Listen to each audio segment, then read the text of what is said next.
All right, welcome. New episode of Becoming a Scrum Master. I'm your host, Ryan Ripley. This one's fun. Of course, we've got Ralph Jocham here, fellow PST, product management extraordinaire, one of the authors of one of the versions of the product owner course at scrum.org. So, Ralph, huge background and experience in all these things. How long have you been a PST? I like to consider myself a dinosaur in that regard. Yeah. I became a PST only 2010. So I'm, to my best recollection, I'm the first one actually in Europe. And back in the days, I was actually handpicked by Ken Schwaber himself, which was a very enlightening, but also a very strenuous process. Very good. So, Ralph, you've been around a while, and I think we were both blessed that we were coming up through the ranks when Ken was still teaching. That was quite an experience. So yes. I think maybe I'll tell you some stories about that some other time. But for this, we want to hear about those enlightening moments. So right off the bat here, can you share the story of how you first encountered Scrum and what motivated you to become a Scrum Master? Was there a particular moment or experience that sparked your interest? Wow. Well, my background is IT, so I studied computer science and it's basically started my professional career as a programmer, which wasn't working so good. Classical problems we had. Then I discovered extreme programming early 2000, and this really turned the world as I knew it totally around. And I looked into that, and I just said, yeah, that makes sense. So late 2000, I actually, in my team, we started doing pair programming. We had a continuous integration system set up. It was called cruise control. And that worked really well on a team level. But then I didn't really see how does this fit into the organization. That's when I kept on looking around. And then in 2001, I discovered the book from Ken Beck where he describes Scrum. I just said, nice, this is the connection to the organization. And that's basically, this was 2001, so now that's like over 20 years ago. And that's basically so I was still a programmer in the beginning, and then I became more the Scrum Master of the team, but still being a programmer. And essentially that's how my journey started in the track of Scrum Mastery. I did my first CSM training in 2005. And that's when I really realized, yep, that's what I want to be. However, then later on, I realized product owner is also very important. Yep. Interesting. So is there a specific project or situation kind of in your past where there was that eureka or light bulb moment where you realized that there's some real power and potential behind Scrum? And if so, could you describe that moment? I mean, I always started working, always knew that's the right thing. But for me, the really big moment, I just said, yeah, that's it.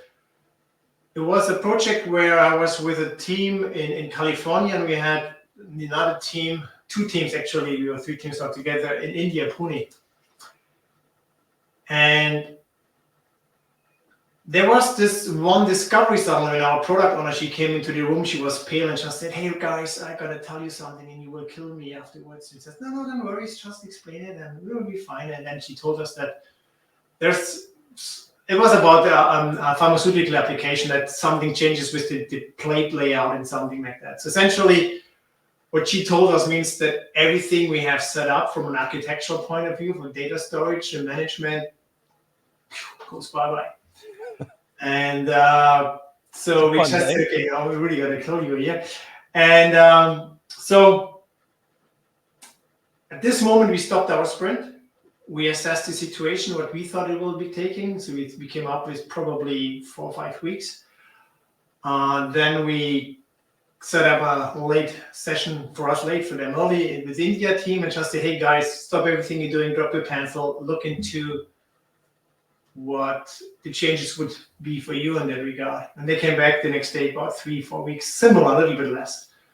And then we basically started a new sprint. We canceled the current sprint. We started a new sprint. And we were keeping on working on our side in Foster City with what we was decoupled, and the two teams in India, they were looking into re-architecting and everything. And then after 5-6 days, they called us or sent us an email. Hey, we're done. Really?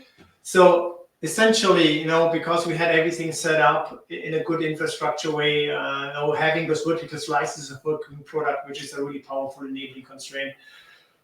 And they just said, we made a change which was required. We run all the tests. We saw what was broken, and then we fixed it. And then we did the next change, and then everything. And we crunched for that. And after about 6 days, they were done. Well, we needed to adjust the UI a little bit afterwards, but overall, that was everything which was needed.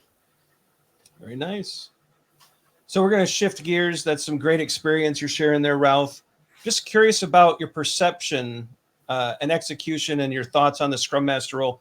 Just curious if they've evolved since the first time you started fulfilling that role, right? So has your perception and execution of the Scrum Master role, or as we like to say, the accountability, has that evolved? And are there any aspects of the role or accountability that you view differently now compared to when you first started?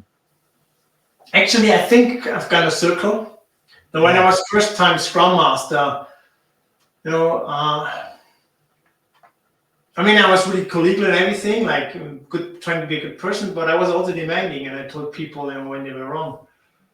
And I think this came up around, life is a pendulum for me in some degree. It always swings from one side to the other, and it's always a movement. And then around 2010, I think, suddenly I was picking up, you're a servant leader, you never can tell people they're wrong. You have to coach them and everything. And I think these are good practices, but it's too single-sided again. And then I shifted more in this direction. But eventually I came around just saying, sometimes you have to tell people how things are. And the way I think about it, I can't remember from where I read it, but it says, loving but uncompromising. I love my team. I love the people I work with, but I'm uncompromising. And if sometimes it means saying no, or you have to do it that way, then so be it. Yeah, I think we often forget consulting is another stance of a Scrum Master. Or it can be, right? Yeah. So what advice would you give to someone aspiring to become a Scrum Master? Is there a particular mindset, skill, or habit that you believe is crucial for success in this role? I think being a Scrum Master is actually, if you think about it, why would you want to be one? In the end of the day, you're herding cats, you work with people, and if things go well, it's them. They're successful. Yeah. You give them all the glory. And if things go wrong, well, it's you who is going to be blamed. So essentially, you can never really win. You can pretty much just get blamed. Now, on the other hand, if you enjoy that, if you enjoy making people succeed, like as a coach of a sports team, if you enjoy them, they become better, they know how to pass, to collaborate, work together, win games, maybe win the season.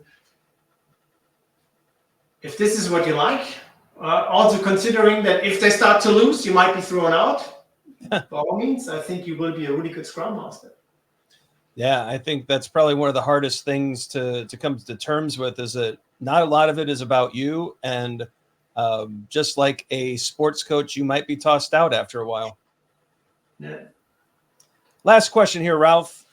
What is the one book every Scrum Master should read? And of course, we'll link your book on product ownership that's in the scrum.org series in the notes.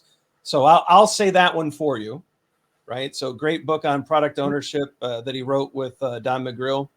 But aside from that, which of course it's great, what's the book that you think every Scrum Master should read? I couldn't tell you one book here right now. There's the great book of Simon Reindl and Stephanie Jocham when they talk about Scrum Mastery. I think if you're really serious about becoming a Scrum Master, it would be the original book of Ken Schwaber, which is probably somewhat outdated. This goes back 2001. Love that. So you're talking about the Schwaber Beetle book. And then look into different areas as well. I love that. I think it's a great recommendation. So it's the Stoplight book that he wrote with Mike Beadle, right? Exactly, where you have the colors written in the wrong color, which is kind of really like twisting your brain. And I think that that's really good cover for the book as well. I think working through Ken's books, so some of the Scrum wording has changed, but the stories are great. You know, it's all held up really well. No, I think that's a wonderful recommendation, Ralph. Yeah. Well, Ralph, I appreciate you doing this. That's 5 questions. Just want to give you an opportunity to promote anything to the audience, let them know how to get a hold of you. Of course, we'll add any notes or links in the comments or in the description, but how can people get a hold of you, Ralph? Well, you can find me in the usual social media channels, LinkedIn, X, and so on.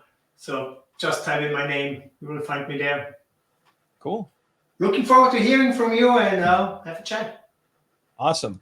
All right, everybody. Thanks for being here. Thanks for listening. Be sure to like and subscribe. Do all the great YouTube things. Leave us some comments. If you ask enough questions, we can probably get Ralph to come back and answer any questions or issues that come up. But for Ralph, I'm Ryan. Go forward, do some great Scrum things. Enjoy your Scrum Master journey. We'll see you next time.